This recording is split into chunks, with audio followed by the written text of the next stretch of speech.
Hello friends, welcome back to our YouTube channel.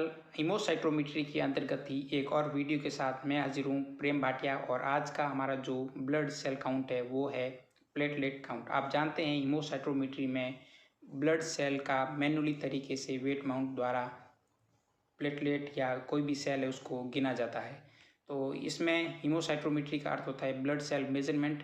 इसका principal ये है कि अगर किसी होल ब्लड को किसी डिल्यूशन में मिक्स करके जब इसको न्यूबार काउंटिंग चैम्बर पे लोड करके इसमें जब सेल को गिना जाता है और जब जो सेल प्राप्त होती है उसको अगर हम फॉर्मूले में रख कर देखते हैं तो इसका हमें उस सेल को काउंट किया जा सकता है। तो इसी के अंतर्गत हम प्लेटलेट काउंट करेंगे। तो प्लेटलेट काउंट को थ्रोम्बोसाइट भी कहते हैं, तो इसको आप थ्रोम्बोसाइट काउंट भी कहते हैं। आप जानते हैं कि ये प्लेटलेट क्लोटिंग प्रोसेस में बहुत ही इंपॉर्टेंट रोल पैदा करती है। तो अगर किसी में ब्लीडिंग डिसऑर्डर है तो प्लेटलेट काउंट किया जाता है, किंतु प्रॉब्लम ये है कि ये बहुत छोटी होती है। दूसरी बात कि ये एक समान नहीं होती है कि उन्हें हम कचरे से अलग कर सकते हैं, अर्थात कचरे को भी हम काउंट कर सकते हैं। ये हमारी प्रॉब्लम है। एक और प्रॉब्लम है कि हम इसकी जो कैपेसिटी होती है कि एक दूसरे के चिपकने की प्रवृत्ति होती है, इस कारण एक्यूरेट काउंटिंग में प्रॉब्लम होती है। अर्थात कोई दो सेल एक साथ चिपक जाती है तो हम उसको एक ही सेल काउंट करते हैं, तो ये कई सारी हमें प्रॉब्लम आती है प्लेटलेट काउंट में अन्य सेल के मुकाबले में।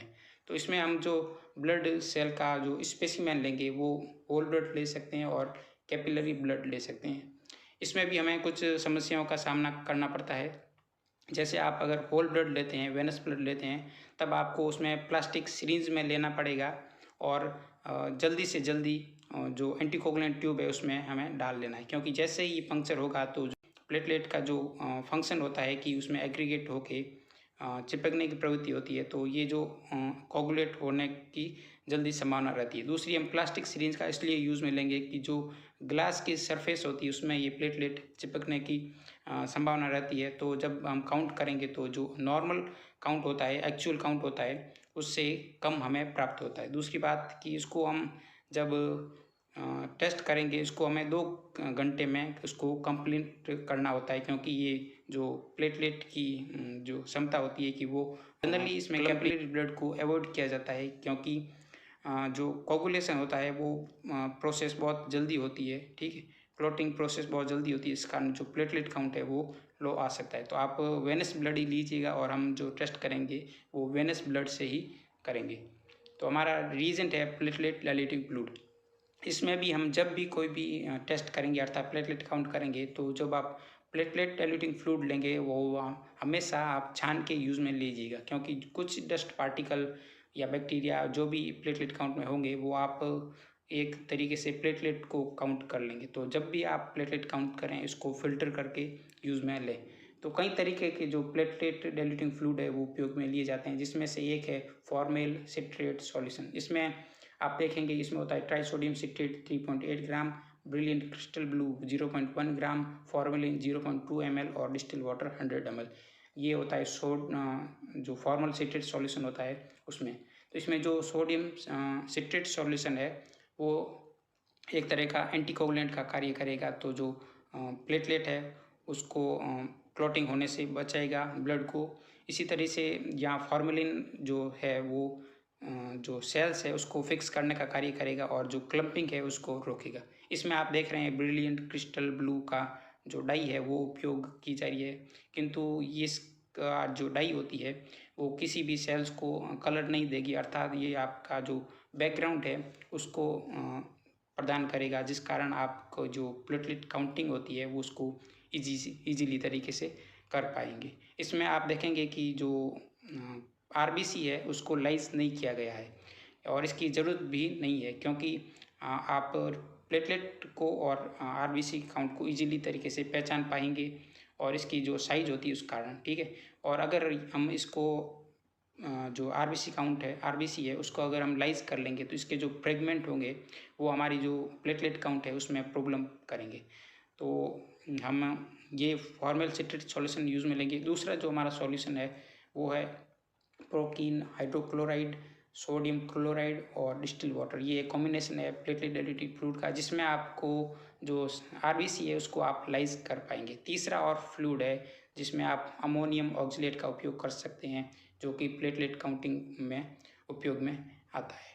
ठीक है, तो अब हम चलते हैं इसके जो इक्विपमेंट है कौन कौन से यूज़ में लेंगे। जब भी आप इक्विपमेंट यूज़ में लें बहुत ही क्लीन होने चाहिए, ये हमारी कंपलसरी है। ठीक है, तो न्यूबार काउंटिंग चैम्बर है, microscope, platelet diluting fluid, RPC, thrombopipette, ये बिल्कुल क्लियर होने चाहिए। ठीक है, अच्छी तरह से वॉशिंग करके कोई भी डस्ट पार्टिकल या कोई भी चीज़ उसमें नहीं होनी चाहिए। ठीक है, ये आप ज़रूर ध्यान रखिएगा। अब हम चलते हैं इसके प्रिंसिपल पे।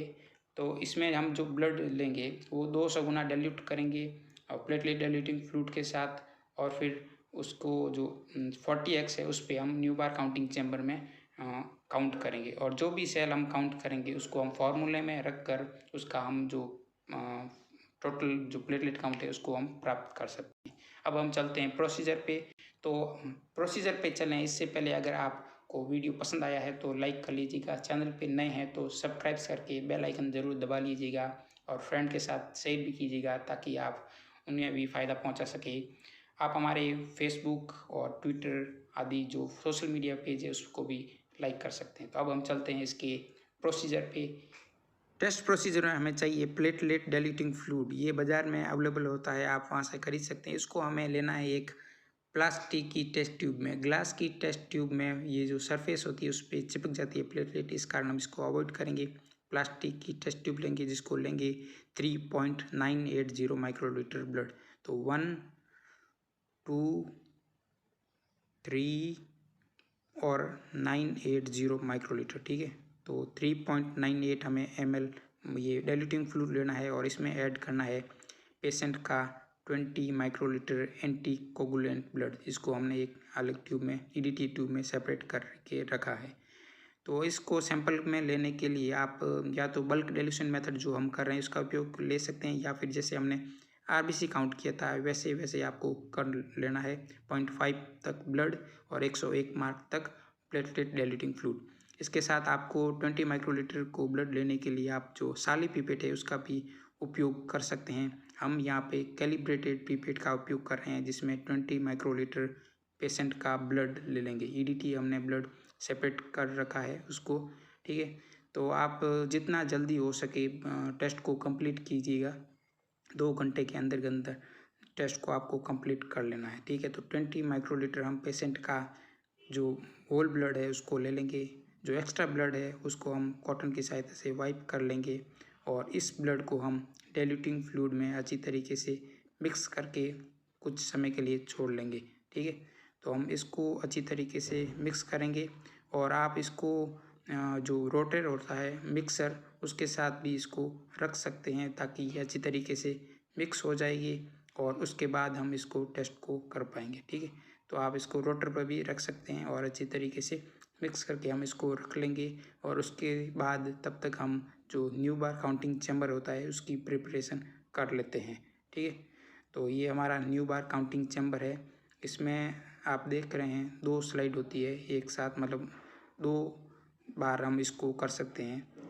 ठीक है, तो ये कवर स्लिप इसके ऊपर लगा लेंगे, बड़ी कवर स्लिप का उपयोग लेंगे, और फिर हम इसको जो हमारा फ्लूइड है उसको हम चार्ज कर लेंगे। ठीक है, तो ये हमारा फिक्स हो गया है कवर स्लिप, और अब इसमें हमने जो डाइल्यूटिंग फ्लूइड बनाया था 200 गुना उसको हमने इसमें चार्ज कर लेना है। ठीक है, तो चार्ज करते समय जो आप ध्यान रखिए इसमें बीच में कोई बबल्स नहीं आने चाहिए, और सैंपल जो आप फ्लूइड ले रहे हैं वो इतना अधिक नहीं होना चाहिए कि जो आपके जो बीच में जो नाली दिखाई दे रही है उसमें भर जाए और दोनों फ्लूइड है आमने सामने की एक हो जाएगी। ठीक है, तो आपको बराबर फ्लूइड लगना है। ठीक है, तो इस प्रकार से आप दोनों को बराबर चार्ज करके उपयोग में ले सकते हैं। अब हमें एक और काम करना पड़ेगा, जिसको ये जो चैम्बर है उसको हमें कम से कम आधा घंटे के लिए रखना पड़ेगा। तो आधे घंटे में ये जो कवर स्लिप है लगी हुई है चार्ज किया हुआ वो सूख जाएगा। तो इसको मॉइस्ट रखने के लिए हमें ये टिश्यू पेपर लेके उसमें ये इस तरीके से टैप वाटर भी ले सकते हैं, डिस्टिल वाटर ले सकते हैं, कोई भी वाटर लेके उसमें हमें इस चैम्बर को रखना पड़ेगा ताकि ये जो मॉइस्ट चैम्बर है उसमें ये जो हमने स्लाइड बनाई है वो सूख नहीं पाएगी। तो आप चाहे तो इसमें पेट्री डिस्क या कोई भी ऐसे उपकरण का उपयोग कर सकते हैं जो कि आपके जो ये न्यूबार चैम्बर को मॉइस्ट प्रदान कर सके। ठीक है, तो उसके बाद आप इसको ढक लीजिए और फिर माइक्रोस्कोपिक में अध्ययन करेंगे। ये हमारा 10x है, 10x में हम केवल इसकी जो फील्ड को देखेंगे, उसके बाद हमारा जो अध्ययन करेंगे वो 40x पे करेंगे। तो 40x को हम चेंज कर लेते हैं, ये हमारा 40x है। तो सबसे हम ऊपर और लेफ्ट वाला खाना है उसको ऐड करेंगे। तो हमारा काउंटिंग इस प्रकार से होगा। तो इसमें आप देख रहे हैं प्लेटलेट काउंट इस प्रकार से दिखाई देगी और इसको आप काउंट कीजिएगा। तो फर्स्ट में हमारी जो फर्स्ट कॉलम है उसमें 3 प्लेटलेट काउंट है। इसी प्रकार से जो आपको कॉलम दिखाई दे रहे हैं उसमें आपको प्लेटलेट को काउंट करना है और हमारा जो टोटल काउंट होगा उसके साथ आपको मैच करना है। ठीक है, आपको प्लेटलेट काउंट एक डॉट के रूप में दिखाई देगी और आपका जो काउंटिंग होगी वो इस प्रकार से होगी। ठीक है, तो हम लेफ़्ट से शुरू कर रहे हैं और राइट की तरफ बढ़ेंगे। ठीक है, तो यहाँ आपको राइट की तरफ बढ़ना है और फिर ऊपर के जो 5 खाने हैं उसको काउंट करेंगे, फिर नीचे 5, फिर नीचे 5, इस प्रकार से टोटल 25 खाने हैं। ठीक है, 25 खाने, जो बीच वाला पूरा कॉलम है वो प्लेटलेट काउंट के लिए होता है, तो इसको कर सकते हैं।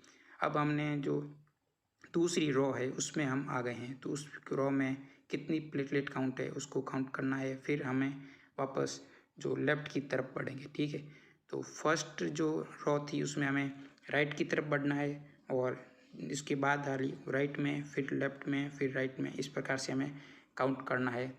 ये आप चैम्बर काउंटिंग करके ध्यान रखें तो आपकी जो गलती नहीं होगी। ठीक है, तो इसमें भी आप सेल्स को काउंट कर लीजिएगा और फिर हमारे जो फाइनल रिजल्ट होगा उसके साथ भी आप इसको मैच करके देखिएगा कि आपने जो काउंट की है उसको भी ध्यान रखना है। तो यहाँ आप देखेंगे कि इसमें कुछ कचरा भी होता है जिसको आपको काउंट नहीं करना है। प्लेटलेट काउंट एक डॉट के रूप में दिखाई देगी। यहाँ आप काफ़ी सारी आरबीसी को भी देख रहे हैं, तो आप देख रहे हैं कि इसमें कोई भी हमारी जो प्लेटलेट काउंट है उसमें कोई भी प्रॉब्लम नहीं कर रही है। प्लेटलेट काउंट और आरबीसी काउंट दोनों में अंतर होता है, आप देख लीजिएगा। ठीक है, तो प्लेटलेट काफ़ी छोटी होती है, डॉटेड दिखाई देती है एक डार्क कलर में। उसी प्रकार से जो आरबीसी होती है वो बहुत बड़ी साइज़ की होती है। इसमें जो प्लेटलेट होती है वो 1 से 5 माइक्रोन के बीच होती है। तो इसमें जो प्रॉब्लम आती है कि अगर कचरा हो तो उसको प्लेटलेट के रूप में गिन लिया जाता है। तो ये प्लेटलेट जगह आप देखेंगे तो ओवल हो सकती है, गोल हो सकती है, या फिर कोमा शेप्ड की हो सकती है। ठीक है, तो ये आपको कचरे को आइडेंटिफाई करने में हेल्प करेगा। तो ये हम अब लाइन में आ गए हैं, नीचे वाली लाइन में। ठीक है, तो अब हम इसमें चलेंगे लेफ़्ट टू राइट। ठीक है, टोटल हमें इस खानों को काउंट करना है और उसके बाद हमारी जो सेल्स होती है उसको हम टोटल जोड़ देंगे और उसको हम फॉर्मूले में उपयोग करेंगे। अब हमारा ये जो लास्ट खाना आ गया है इसमें देख लीजिए ये एक सेल्स है। ठीक है, इस प्रकार से आप सेल्स को हमने काउंट कर लिया है। अब हमें ज़रूरत पड़ेगी एक फॉर्मूले की, और फॉर्मूला है नंबर ऑफ प्लेटलेट निकालने के लिए number of cells counted into dilution upon area count into depth of fluid. तो ये जो हमने इस फॉर्मूले में मांगे गए हैं वो हमें बढ़ना है। तो मान लीजिए नंबर ऑफ सेल्स को अभी हम छोड़ देते हैं। डाइल्यूशन था हमारा 200 का। ठीक है, 200 गुना हमने जो ब्लड था उसको डाइल्यूट करके सेल काउंट की थी। एरिया काउंट, एरिया कितना काउंट किया है, जो हमारी टोटल न्यूबार चैम्बर में 9 खाने थे, 9 में से कितने खाने काउंट किए, तो हमने एक खाना काउंट किया। तो एक खाने की जो वैल्यू होगी 1 mm²।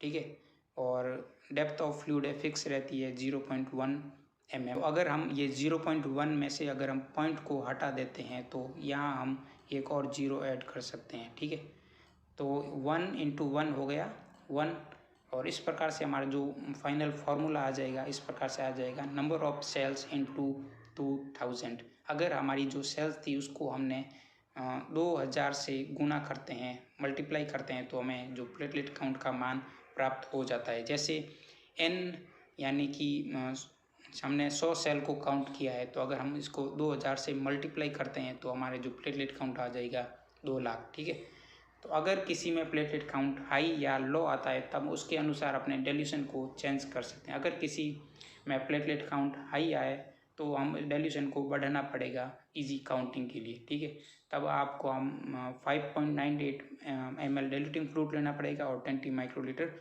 ब्लड लेना पड़ेगा। अगर किसी में प्लेटलेट काउंट लो है तब हमें डाइल्यूशन को कम भी कर सकते हैं, जैसे 100 का डाइल्यूशन प्राप्त करने के लिए आपको 1.98 ml डाइल्यूटिंग फ्लूइड लेना है और 20 माइक्रोलीटर ब्लड लेना है। तो ये हमें 100 का डाइल्यूशन प्राप्त करेगा। तो जहाँ हमने 200 लिखा था डाइल्यूशन, वहाँ आपको 100 या 300 जो भी आप डाइल्यूशन कर रहे हैं वो आप ऐड कर सकते हैं। अब हमने जो सेल्स काउंट की थी उसका कैलकुलेशन कर लेते हैं। तो कैलकुलेशन करने के लिए हमारे जो ये चैम्बर थे टोटल कितने खाने थे, 25 खाने थे। और आप देखते हैं कि 25 खानों में से जो प्रत्येक खाना है वो छोटे 16 खानों में बटा होता है। तो हमारी जो टोटल 25 खानों में जो टोटल सेल्स थी वो इस प्रकार से थी। ठीक है, आप काउंट करके देख लीजिएगा और हमारे जो रिजल्ट है उसके साथ मिलान कर लीजिएगा। ठीक है, और उसके बाद देखेंगे। तो अगर हम इन सभी सेल्स को जोड़ देते हैं तो हमारा ये फार्मूला है, और हम इस सेल्स को जोड़ देते हैं तो हमारी ये जो टोटल सेल्स है वो है 99।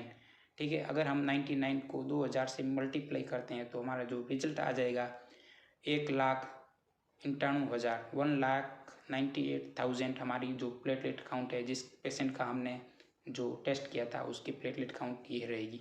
इसकी नॉर्मल वैल्यू होती है 1.5 लाख से लेके 6 लाख पर क्यूबिक mm होनी चाहिए नॉर्मल काउंट। अगर किसी में प्लेटलेट काउंट लो या हाई होता है तो उसको, अगर किसी में प्लेटलेट काउंट हाई होता है, अगर नॉर्मल से ज़्यादा आता है तो उसको हम थ्रोम्बोसाइटोसिस देखा जाता है। हीमो कंसंट्रेशन में, क्रॉनिक माइलोजिनस ल्यूकीमिया में, या फिर किसी की स्प्लीन निकाल दी गई है तो उसमें भी जो प्लेटलेट काउंट है वो हाई आ सकता है। और पॉलीसाइथीमिया वगैरह इसमें प्लेटलेट काउंट हाई देखने को मिल सकता है। इसी प्रकार से अगर किसी में थ्रोम्बोसाइटोपेनिया है, अर्थात किसी की प्लेटलेट काउंट लो है, तो वो किस किस कंडीशन में देखा जाता है, immune thrombocytopenia, megaloblastic anaemia, acute leukaemia, aplastic anaemia, hypersplenism, chemotherapy, इसमें ये प्लेटलेट काउंट लो होता है। उसी प्रकार से आप देखते हैं कि डेंगू, मलेरिया, इसमें भी प्लेटलेट काउंट लो देखने को मिलता है। आई होप ये वीडियो आपके लिए हेल्पफुल रहा होगा, तो इसको आप ज़रूर शेयर कीजिएगा और लाइक भी कर लीजिएगा अगर अभी तक लाइक नहीं किया है तो। चलते मिलते हैं एक और फ्यूचर वीडियो में, तब तक के लिए bye bye, thank you very much.